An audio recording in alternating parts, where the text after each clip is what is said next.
জিজ্ঞাসা করলেন, ও বিবি এবার বলো বাড়িতে খাবার এসেছে কি আসেনি?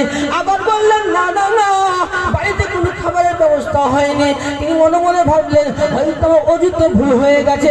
আবার তিনি গেলেন, আবার তিনি অজু করলেন, ভালোভাবে অজু করার পর আবার তিনি নামাজ পড়লেন।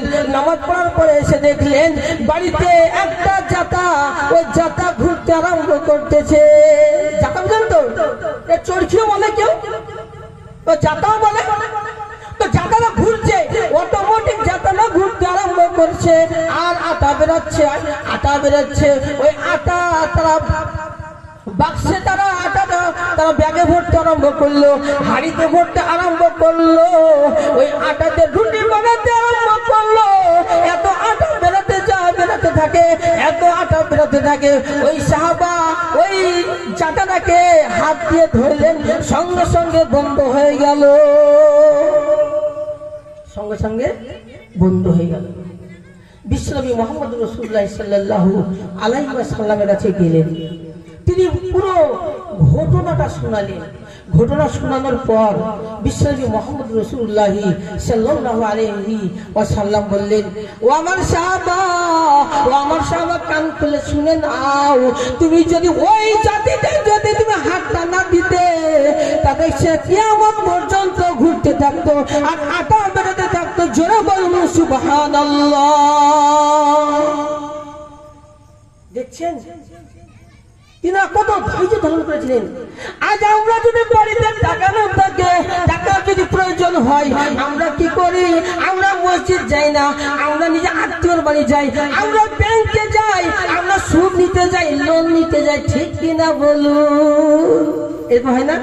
টাকা না বাড়িতে আমরা যাই, সুদ নিতে যাই, আমরা ওপরের কাছে আমরা ধার করতে যাই। কিন্তু কিন্তু কোরআন কি বলছে? তোমরা মসজিদে এসো। কি করে ভাই? মসজিদে এসে আল্লাহর কাছে চাও। আল্লাহ রাব্বুল আলামিন কোরআনের মসজিদের মধ্যে বলেছেন, ইন্নাল্লাহা মা'আস সাবিরিন। আল্লাহ তাআলা বলেন, নিশ্চয় যারা ধৈর্য অবলম্বন করে, যারা ধৈর্য ধরে, আমি আল্লাহ পাক রব্বুল আলামিন তার সাথে থাকি, আমি তার সাথে থাকি। তা আল্লাহ রাব্বুল আলামিন বললেন আমি থাকি, তা আল্লাহর কোনো মিথ্যা হতে পারে ভাই? বলুন। আল্লাহ বলছে আমি থাকি, আর আমরা কিছু মানুষ মনে করি আল্লাহ আমাদের সাথে থাকে না। মনে করেন আমরা ভাই? আল্লাহ রাব্বুল আলামিন বলছে, বান্দারে তুমি যদি এক ধাপ আসো, আমি 10 ধাপ যাব। তুমি 10, আমি 10 ধাপ যাব। তুমি যদি আস্তে আস্তে আসো, আমি দৌড়াতে দৌড়াতে যাব।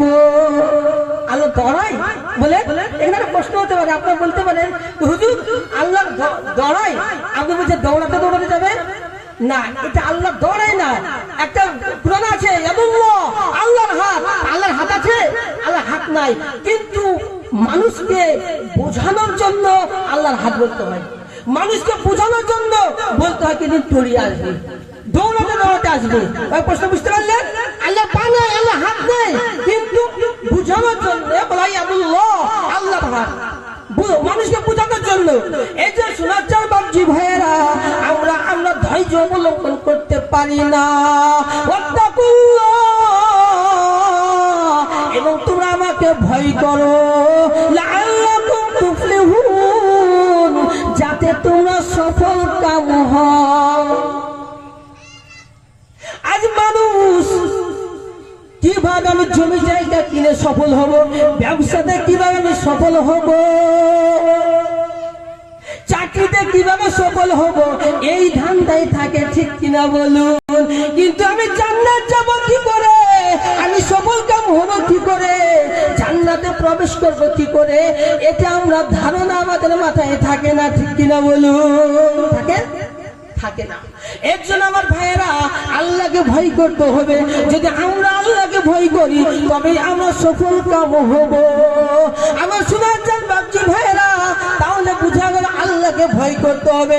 আমার শোনাচ্ছেন বাবজি ভাইয়েরা, কেউ দেখে না, দেখে কে বলুন? দেখে কে? আল্লাহ। কেউ শুনে না, শুনে কে বলুন? আল্লাহ। সব আল্লাহ শুনেন এবং সব আল্লাহ রাব্বুল আলামিন জানেন, ঠিক কিনা বলুন? আমরা যাই করি না কেন, আল্লাহ রাব্বুল আলামিন সব আমাদের আমল জানে, আমরা কি করি সেটাও আল্লাহ পাক রব্বুল আলামিন জানেন। জানেন না ভাই? সব কিছু জানেন ভাই। এই জন্য শোনাচ্ছেন বাবজি ভাইয়েরা, আজ আমরা মাল সম্পদ পেয়ে আজ আমরা অহংকারের মধ্যে পড়ি না ভাই? আল্লাহ পাক রব্বুল আলামিন পবিত্র কোরআন মাজিদের মধ্যে বলেছেন, ইলামু আন্নামাল হায়াতুদ দুনিয়া লাইবু ওয়া লাহবু ওয়া যিনাতু ওয়া তাফাকুরুম বাইনাকুম ওয়া তাকাসুরুম ফিল আমওয়ালি ওয়াল আওলাদ।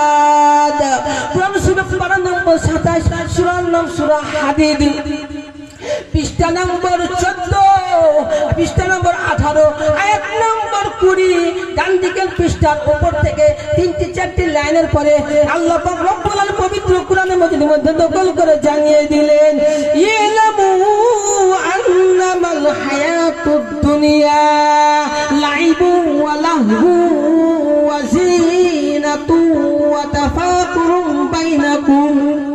আল্লাহ পাক রব্বুল আলামিন তোমরা জেনে রাখো, এই পার্থিব জীবনে